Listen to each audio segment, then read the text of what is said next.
And the war of words between President Trump and Illinois leaders heating up. The president posting an AI-generated image of himself saying Chicago is about to find out why it's called the Department of War. Both the governor and the mayor say they are preparing for increased operations and the potential deployment of the National Guard. Correspondent Hannah Brandt is live in D.C. with the very latest from the White House. Hannah, good evening. Kelly, good evening. This is a story we've been tracking for a while now because President Trump has been suggesting the names of other cities. He says he does know what cities he's sending the National Guard to next, but he isn't publicly sharing that information. The Truth Social post President Trump shared today about Chicago is sparking a lot of questions and some controversy. For weeks now, the president has been saying he thinks crime in Chicago is out of control, and his newest post suggests Chicago could be the next city he deploys troops to. The governor of Illinois certainly paying attention to that possibility. Responding to President Trump's post, writing, "The president of the United States is threatening to go to war with an American city. This is not a joke. This is not normal." A military official tells NewsNation the National Guard has not received any new orders to deploy to an additional location.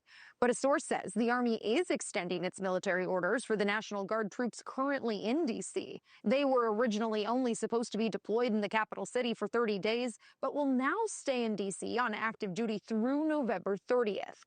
It's an effort the Trump administration argues is having an impact on crime. Attorney General Pam Bondi providing this update on the latest numbers, saying the D.C. operation has led to a total of 1,989 arrests and more than 200 gun seizures. And as President Trump continues to say he's made D.C. a crime-free zone, he's been throwing out names of other U.S. cities he says he'd also like to send federal forces to. We're going to come into New Orleans, and we're going to make that place so safe. It's got a little problem right now, a couple of headaches, like murders, a lot of little murders going on, and we're not going to stand for it. And we're going to come in, we're going to clean it up. You're going to be safe within 2 weeks. That's going to be the safest place, just like this is the safest place. And then we'll be going elsewhere throughout the country. We're going to bring crime down. Amid this crime crackdown using U.S. troops, President Trump is also making a big change to the agency they operate under. In an executive order last night, President Trump rebranded the Department of Defense, changing it to the Department of War. He says the move is meant to pull back from progressive ideology and send a message about American strength. Really, it has to do with winning. We should have won every war. We could have won every war, but we really chose to be very politically correct or wokey. I think the Department of War sends a signal. Almost immediately, the Pentagon website changed from defense.gov to war.gov, and signs were swapped out at Secretary Pete Hegseth's office, who President Trump is now calling the Secretary of War. War means something. It means we're not going to have any problems.